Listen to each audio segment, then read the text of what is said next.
kalangan. Ada mahasiswa, ada pemuda, ada purnawirawan yang tercatat di nama-nama 20 pertama itu kan ada 2 legend, ada 1 majen, tapi di belakang sebenarnya ada jenderal satu lagi itu, Pak Tiasno Sudarto. Juga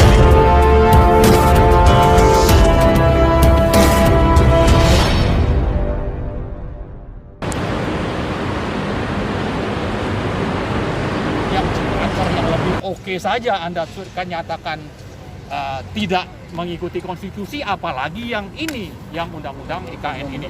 Saya kira itulah 5 hal penting yang kami ajukan ke MK, dan ini masih uji formil. Nanti insya Allah kami juga akan susulkan dengan uji material.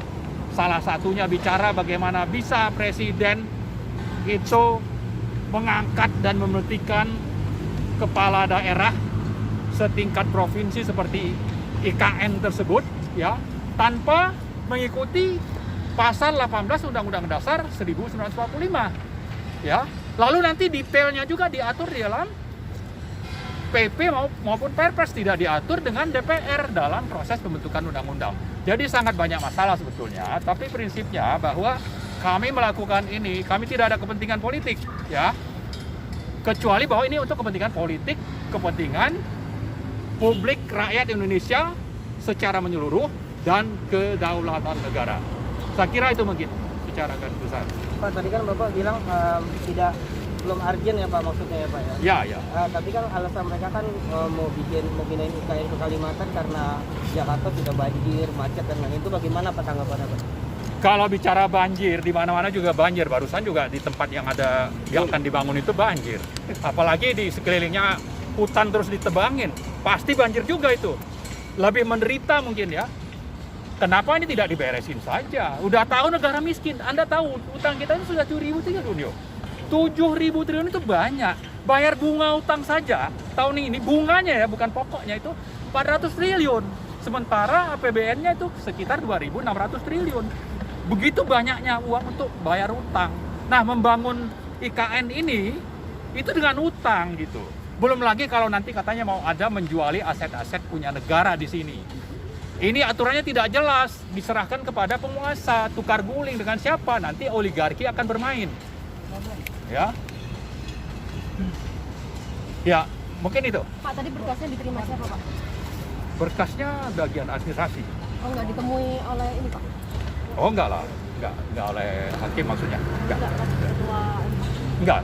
Itu kan udah biasa saja, resmi prosedurnya. Pak, ini kan kalau dilihat dari anggotanya kan ada purnawirawan TNI, juga ada aktivis dan politikus. Sebenarnya inisiasi awal dari aliansi ini bermula itu apa? Apakah memang pure karena keresahan hanya tentang ibu kota negara atau bagaimana? Iya, saya kira kita sebagai rakyat Indonesia tidak membatasi siapa yang mau ikut. Kalangan, ada mahasiswa, ada pemuda, ada purnawirawan yang tercatat di nama-nama 20 pertama itu kan ada 2 legend, ada 1 majen, tapi di belakang sebenarnya ada jenderal satu lagi itu, Pak Tiasno Sudarto juga ikut. Nah, belum lagi dosen dari berbagai perguruan tinggi mulai dari Aceh sampai ke Sulawesi. Nah, kami sebetulnya juga yakin nanti sampai Papua juga akan bergabung menggugat undang-undang ini.